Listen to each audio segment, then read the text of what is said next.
उसमें अगर steam rich का सही समय पे सही डोज का इस्तेमाल करते हो किसान भाई, तो 25 से 40% तक हमारा उत्पाद बढ़ेगा।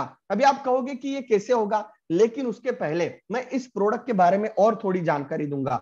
जैसे ही हम इस प्रोडक्ट को छिड़काव करेंगे, जिसकी वजह से क्या होगा कि आपकी जो फसल है उसकी ग्रोथ अच्छी होगी, उसी के साथ उसकी इम्यून सिस्टम, रोग प्रतिकार क्षमता बढ़ जाएगी, स्ट्रेस रेजिस्टेंस यानी कि सूर्य प्रकाश अगर ज्यादा है तो भी उसको सह लेगा, पानी की कमी है भी उसको सह लेगा, ऐसी उसके अंदर स्ट्रेस में रहने का या फिर स्ट्रेस को रेजिस्टेंस करने की उसके अंदर अच्छी क्षमता जो है इस प्रोडक्ट की वजह से आएगा। तो अभी ये जो प्रोडक्ट है इसके अंदर कंटेंट क्या क्या है, आपको कई बार मैं बार बार बोल रहा हूं, आप भी सोच रहे होगे कि सर ये प्लांट ग्रोथ रेगुलेटर और बायोस्टिमुलेंट है क्या, थोड़ा सा अच्छे से समझाओ। चलो अच्छे से समझते हैं। आपको मार्केट में जब जाते हो तो आपको इसका आप स्क्रीनशॉट भी ले सकते हो। देखो यहां पर क्या है, प्लांट ग्रोथ रेगुलेटर क्या होता है, जैसे कि हम हमारी बॉडी के अंदर भी कुछ ऐसे हार्मोन्स होते हैं कि जो हमारी ग्रोथ के लिए अच्छे होते हैं। जैसे कि कोई बॉडी बिल्डर होता है,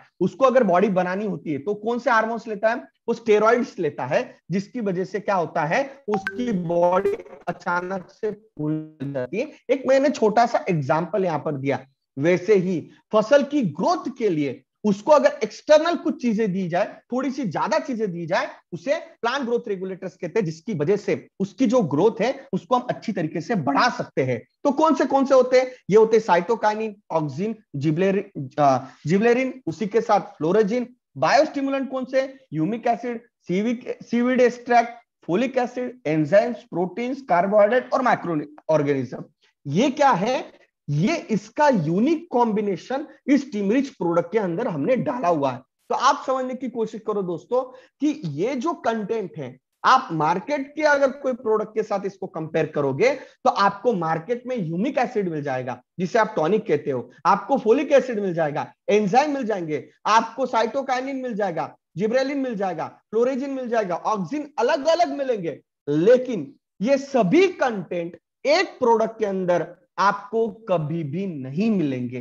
तो हमारा जो स्टीम रिच है इसके अंदर इन सारे कंटेंट का यूनिक कॉम्बिनेशन जो है इस प्रोडक्ट के अंदर हमने डाला हुआ है। दोस्तों ये जो प्रोडक्ट है बहुत यूनिक तरीके से बनाया गया है। अभी मैं आपको स्टेप बाय स्टेप ये बताऊंगा कि इन सारे कंटेंट का अलग अलग जो फसल होती है उसकी जो अलग अलग स्टेजेस होते हैं, उसकी जो वृद्धि जब जब होती है, उसकी जो अलग अलग अवस्थाएं होती है, उसके अंदर ये जो कंटेंट है ये किस तरीके से काम करेंगे। तो यहां पर हम पहला आते हैं सीड जर्मिनेशन। अगर हमारे फसल को, अगर हमारी जो फसल है या फिर हमारा जो उत्पाद है ये, इसको अगर हमें 25 से 40% तक बढ़ाना है तो पहली चीज क्या करनी पड़ेगी, हमें पहली चीज ये करनी पड़ेगी, जितने बीज हम जमीन के अंदर डाल रहे हैं उसमें से मैक्सिमम जर्मिनेशन ये होना चाहिए, यानी कि अंकुरन होना चाहिए। तो उसके लिए हम क्या कहते हैं कि आप स्टीमरिच के साथ आपके बीज का उपचारण करो। अभी जैसे कि देखो दोस्तों, अभी जैसे कि सीजन स्टार्ट हो गया तो आप बीज उपचारण से, गुजरात में उसको शायद फट देना कहते हैं, तो यहां पर अगर कहते हैं तो सीड जर्मिनेशन के आप इसको बीज उपचारित कह सकते हैं।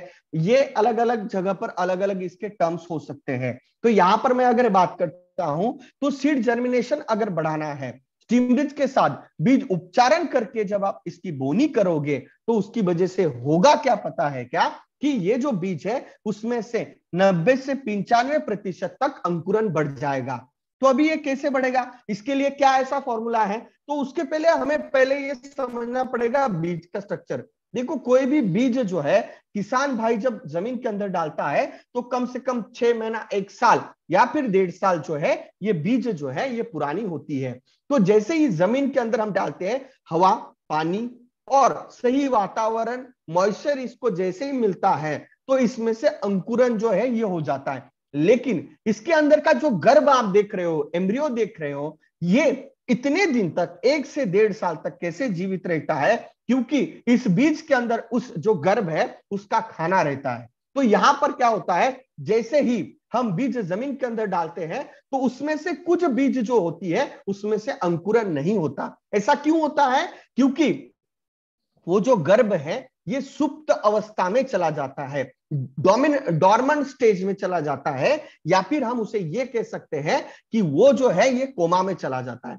तो अभी कोमा में से उसको बाहर निकालना है तो क्या करना पड़ेगा, तो उसको क्या करना पड़ेगा, कुछ इंजेक्शंस लगाने पड़ेंगे, तो उसको स्टिमुलेट करना पड़ेगा, उसको जगाना पड़ेगा। तो उसको जगाने का काम कौन करता है, यहां पर हमारे प्रोडक्ट के अंदर जो कुछ कंटेंट्स हैं, बायोस्टिमुलेंट और प्लांट ग्रोथ रेगुलेटर्स जो होते हैं, साइटोकाइनिन जो होता है, ये क्या करता है, उसको यहां पर जो है स्टिमुलेट करने का काम करता है, यानी कि उसको जगाने का काम करता है। जिसकी वजह से होता क्या है कि जैसे ही हम स्टीमरिच के साथ बीज को उपचारित करके जब उसको जमीन के अंदर डालते हैं, तो 100 बीज अगर जमीन में डालेंगे तो 90 से 95% बीज का अंकुरन जो है ये आपको देखने को मिलेगा।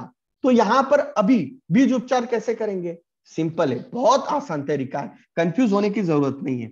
बीज को क्या करना है, पहले तो आपको क्या करना है, एक लीटर पानी लो, 1 लीटर पानी के अंदर 10 से 15 ml स्टीम रिच डालो, उस घोल को अच्छे से घोल लो। उसके बाद मैं ये 1 लीटर के हिसाब से क्यों बता रहा हूं, 1 लीटर पानी आपके बीज के हिसाब से आप ले सकते हो, लीटर को पानी को आप बढ़ा सकते हो, उसके हिसाब से स्टीम रिच का प्रमाण भी बढ़ जाएगा। तो आपने 1 लीटर पानी लिया, उसके अंदर लगभग 10 से 15 ml स्टीम रिच डाल दिया, उस घोल को, उस पानी को जो है उस बीज के ऊपर, जो भी बीज आपको बोनी करनी है उसके ऊपर आप छिड़काव कर सकते हो, हल्का हल्का सा छिड़काव करना है, उसमें से पानी बह नहीं जाए इतना छिड़काव नहीं करना है। तो थोड़ा थोड़ा ऊपर उसको छोटा गीला करना है और उसमें छांव में लगभग 10 से 15 मिनट तक उसको सुखाना है। फिर उसको आधे घंटे के बाद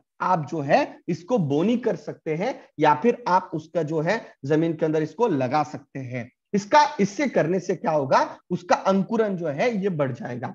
तो इसके अंदर हम 5 ml रैपअप भी डाल सकते हैं, जिसकी वजह से इसको फंगस का अटैक नहीं होगा। इसका मतलब क्या करना है, 1 लीटर पानी लिया, 1 लीटर पानी के अंदर हमने क्या किया है, 1 लीटर पानी के अंदर 10 से 15 ml हमने स्टीम रिच डाला और 5 ml रैपअप डाला, जिसकी वजह से जो है हमारे बीज को कोटिंग भी हो गया और उसका अंकुरन भी यहां पर बढ़ जाएगा। अभी कुछ किसान भाई हमें बोलेंगे कि सर अभी हम धान की बोनी करेंगे तो क्या करना है, तो उसके लिए सिंपल सा चीज है कि आपको करना कुछ नहीं है, आपको क्या करो, जो आपके पौधे हैं है ना, उसको आपको, उसकी जो जड़ें हैं उसको आपको उस घोल में 10 से 15 मिनट भिगो के रखो, उसके बाद उसको आप लगा दो, जिसकी मतलब आपको जिस फील्ड में या फिर जिस खेत में आपको लगाना है वहां पर उन पौधों को आप लगा सकते हो। यानी कि पौधों का भी हम, उसकी जो जड़ें हैं 10 से 15 मिनट हम भिगो के रख सकते हैं। अभी सोयाबीन की भी बोनी अभी होगी, तो सोयाबीन की जो ऊपर की परत होती है ये काफी पतली होती है,